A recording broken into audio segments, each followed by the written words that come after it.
ഇന്ന് തന്നെ ഡൗൺലോഡ് ചെയ്യൂ. കാണൂ നിങ്ങളുടെ ഫേവറേറ്റ് ഷോസ്. മോക്കിപ്പോ ഒരസ്വസ്ഥതയില്ല. ചൂട് കൂടിയാലേ നമുക്കൊരല്പം തുണിയെടുത്ത് നനച്ച് നെറ്റിലിട്ട് കൊടുക്കാം. താൻ വെറുതെ ടെൻഷൻ അടിക്കല്ലേ. അല്ലേ മോളൂസേ, നീ അമ്മയുടെ ഒരു കാര്യം. താനെന്താ കാണിക്കുന്നേ? ഇവിടെ നിന്ന് നമ്മുടെ കൂടെ കിടത്താൻ പോവാ. അല്ല, അത് വേണോ? ഇത്ര ദിവസം മോള് ആതിരയുടെ കൂടെ അല്ലേ കിടന്നേ?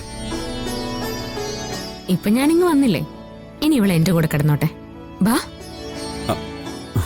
ബാ ബാ ബാ ബാ. എടോ, ഒരു കുഞ്ഞിന്റെ കാര്യം നോക്കാൻ തന്നെ തനിക്ക് പ്രയാസം. തന്റെ ഹെൽത്ത് ശരിക്കും ഓക്കെ ആയിട്ടില്ല. അതുകൊണ്ട് മോള് ആതിരയുടെ കൂടെ തന്നെ കിടന്നോട്ടെ. ഇന്ന് ഇവള് നമ്മുടെ കൂടെ കിടന്നോട്ടെ പ്ലീസ് അച്ചേട്ടാ. കിടന്നോ? ഓ ഓ ഓ ഓ ഓ. മോള് അറിയിക്കോ.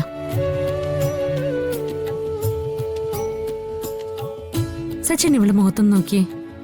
എന്താ? ഇവള് പ്രസവിച്ചത് ഞാനല്ലെന്ന് ആരെങ്കിലും പറയോ?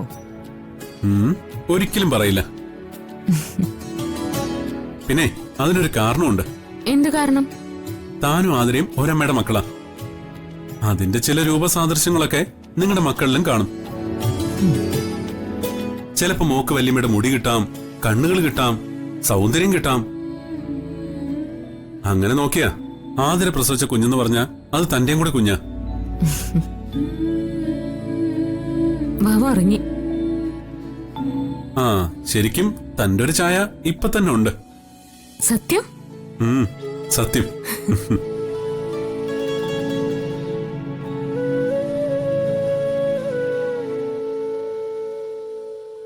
മോളിറങ്ങിയോ ചേച്ചി? ആ,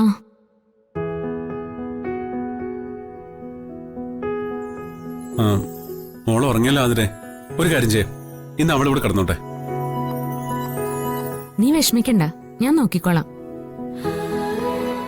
അവക്ക് ചെറിയൊരു ചൂടുണ്ട്. ചിലപ്പോ രാത്രി മരുന്ന് കൊടുക്കേണ്ടി വന്നാലോ? അതിനുള്ള സിറപ്പൊക്കെ ഇവിടെ ഇരിപ്പുണ്ട്.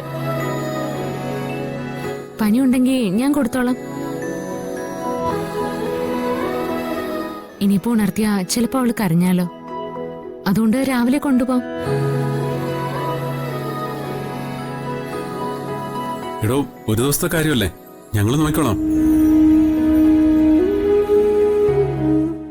അല്ല, അവക്ക് രാത്രി 1-2 തവണ പാല് കുടിക്കുന്ന ശീലമുണ്ട്. അതൊന്നും കുഴപ്പമില്ല, ഞാൻ നോക്കിക്കോളാം. കുറച്ചു ദിവസമായില്ലേ ഇവള് എന്റെ കൂടെ കിടന്നിട്ട്. അല്ല ചേച്ചി, ഞാൻ പറഞ്ഞേ ഉള്ളൂ. അപ്പൊ ശരി, രാത്രി വേണമെങ്കിൽ ആ ഡയപ്പർ ഒന്ന് മാറ്റിയേക്കണേ. അതൊക്കെ ഞാൻ ചെയ്തോളാം. നീ ചെന്ന കുഞ്ഞിന്റെ കാര്യം നോക്ക്.